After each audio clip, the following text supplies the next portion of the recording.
My name is Lara Schoenfeld. I'm an occupational therapist and mom to 3 boys and the co-founder of Sense. What does the research say on early childhood education? Well, the research suggests that high-quality early education programs have playful environments where children have strong relationships with their caregivers and are engaged in active learning. You'll see on the slide there are 3 overlapping circles which represent these 3 aspects. What is playfulness? Have a look at the picture of the little boy with the airplane. How playful is he? How would you decide?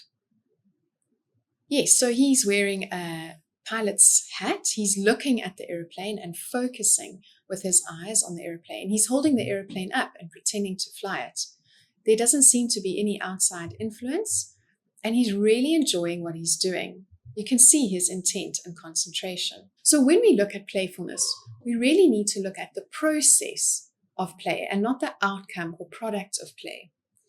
Then we need to evaluate for the presence of 3 elements in any playful situation: motivation, control, and suspension of reality. And there's an additional factor known as framing. Let's define all of these terms. When we look at playfulness, I'm referring to the model of playfulness outlined by Bundy. So let's have a think. Intrinsic motivation.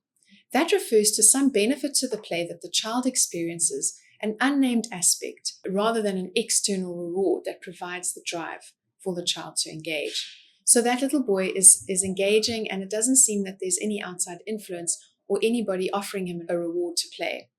Then control. We're specifically looking at internal control.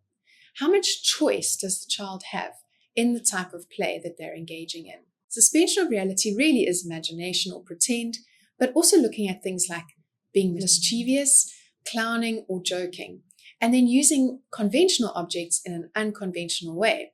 So, for example, the use of blocks as multiple objects, from a baby's bottle to a train to a phone. That would be an example of using an object in that way, as well as playing with recycling. And then framing. What is framing?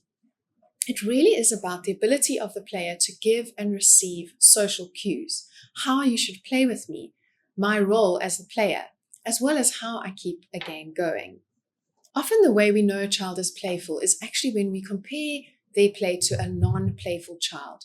And the actual test of playfulness does look at this. It looks at a continuum of playful to non-playful with those factors that are assessed. Now, I'm not going to teach you the test of playfulness today, but I'm really trying to give you some operational words, what to look out for, how to know when play is really play. Displaying playfulness. What actions would you see the child engaging in? Well, when we look at motivation, you would see exuberance and enjoyment. You would see them persisting and repeating with actions and the play toy. When we look at control, when they're playing with themselves, they would make choices, they would decide, they would modify, and they would try and make sure that the play is safe. But on the contrary, they would also challenge themselves. When playing with others, they would share, negotiate, initiate, and take turns. What actions would you see when you are looking at the freedom to suspend reality? Well, as I mentioned earlier, clowning, joking, pretending, being mischievous, and then using objects in a different way than their original purpose. And then framing, giving and receiving of social cues, using body language to show how you should play with me. Now, this is all on a continuum from external or intrinsic all the way to internal or intrinsic, because children will differ along the spectrum. Also to note, there's always some form of structure. Even the most free play still has ideal rules of how it should happen and how the activity should work. So if we look at this continuum, you'll see on the slide that there is from playful to non-playful, and then these 4 elements are in a block. And depending on the scale of each of those, whether it's internal or external, intrinsic or extrinsic, it will push the block and then point to being playful or non-playful. So let's have a little look at a little boy and his sister playing in this video. And I want you to look for all 4 of these factors and analyze how playful or non-playful he is.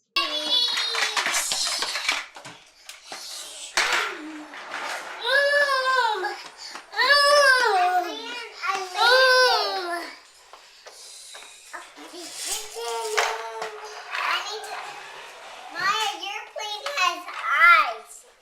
There's the eyes in the mouth. When I eat my plane, you stay at the airport. Come on, let's fly to the airport. Where? Ooh, my race car. This is my race car. Feed her. Then, when she's thirsty, then she wants to drink. When she's hungry, then she wants food. But now I need to wash her face. You're gonna wash clothes. Baby, have this. I'll clean the face. See, I'll clean. It's good to do. Give my sticks. What are you doing, doctor? I'm just checking baby's tummy. See, make sure she's healthy. She's healthy. She's healthy? Yeah. Yes, I know. I need to check her temperature. Her temperature. Okay, now make sure.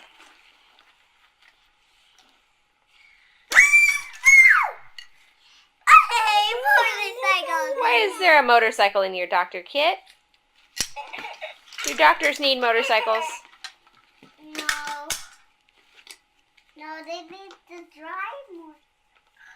Oh, I dropped my wrist. Oh, you're sick. Oh. I'm going to teach you how to feel better. First you eat, then you need to make your baby sick. And she needs to be healthy. Here you go, baby. How did you make her healthy? Look, and she's all better now. How is it getting? Good job, Doc. Oh, now it's getting even hotter. Ah!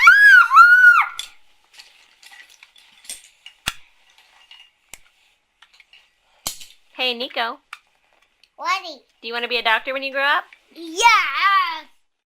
Okay, so the little boy starts with aeroplanes, then he moves on to cars, and then briefly onto a motorbike, and then he becomes a doctor.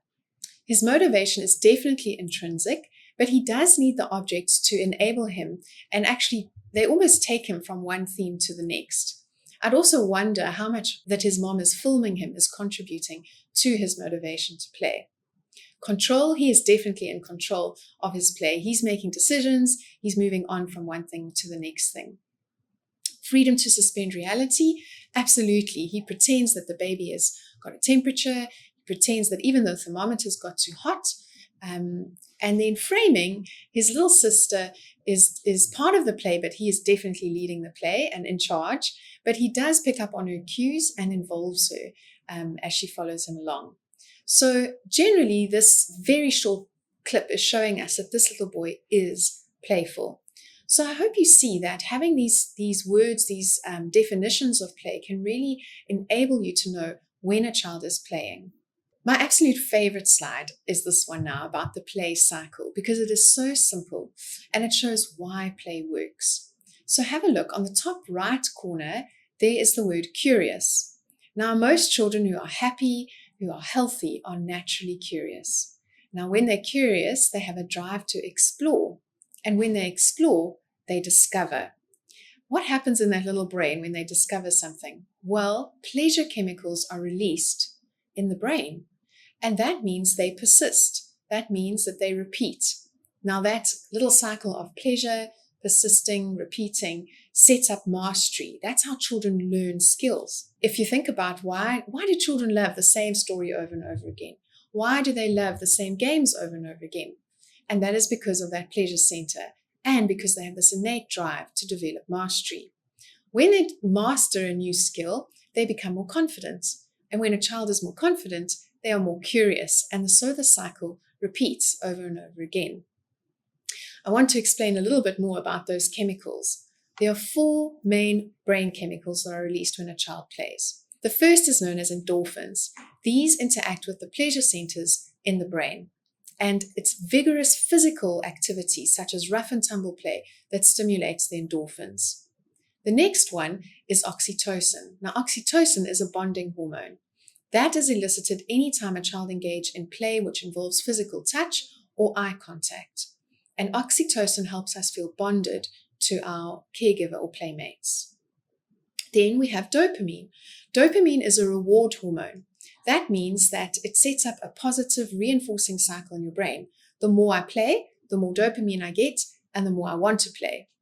It also promotes better thinking ability, learning ability, and the ability to pay attention.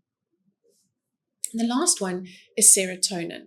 Serotonin improves mood and sleep and memory.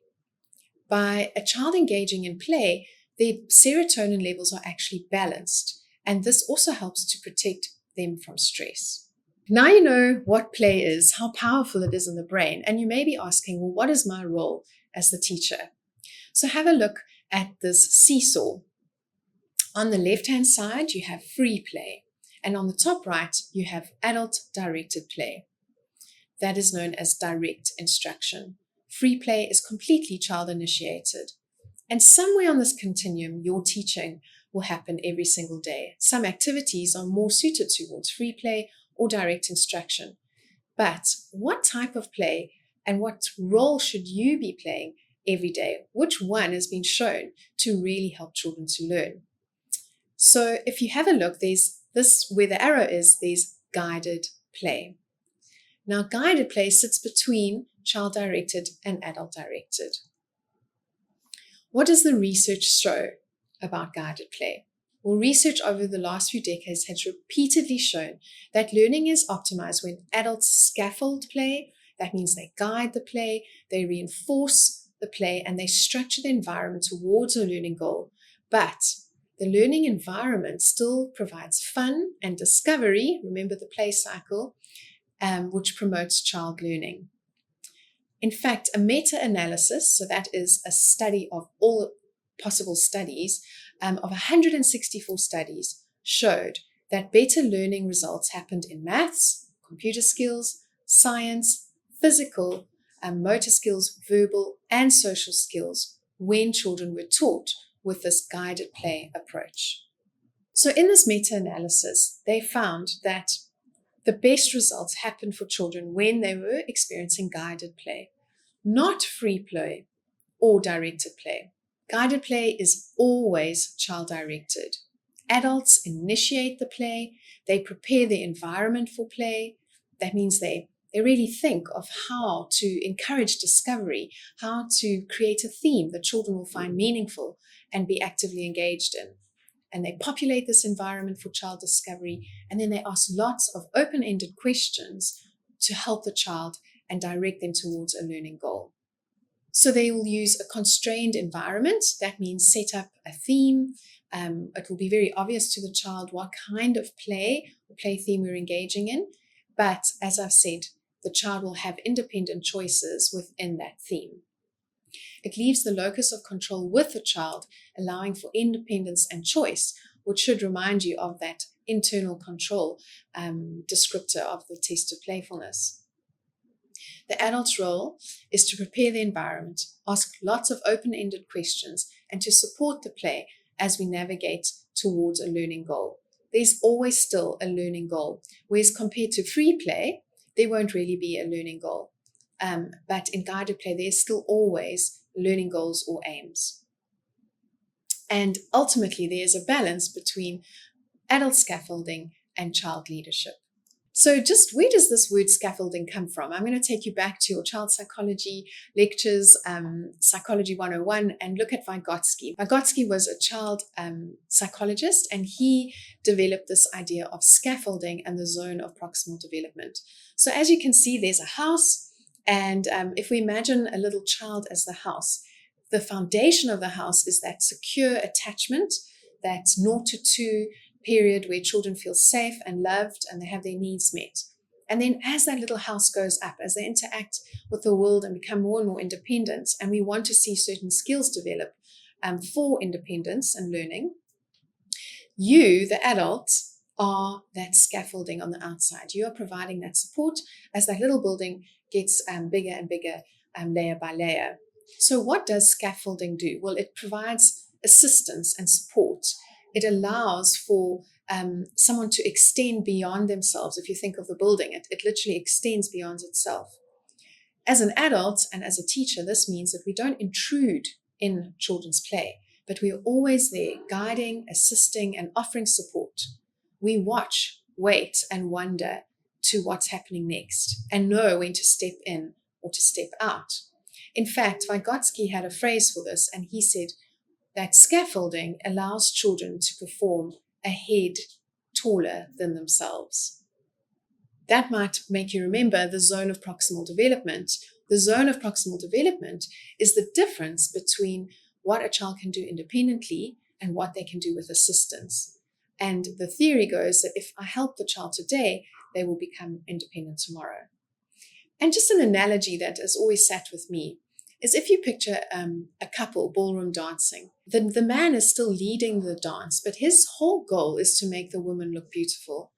And I think this really applies to this scenario. The teacher is initiating the play, but the whole goal is to help the child be a head taller than themselves. This is very consistent with well-worn developmental theories on how children learn.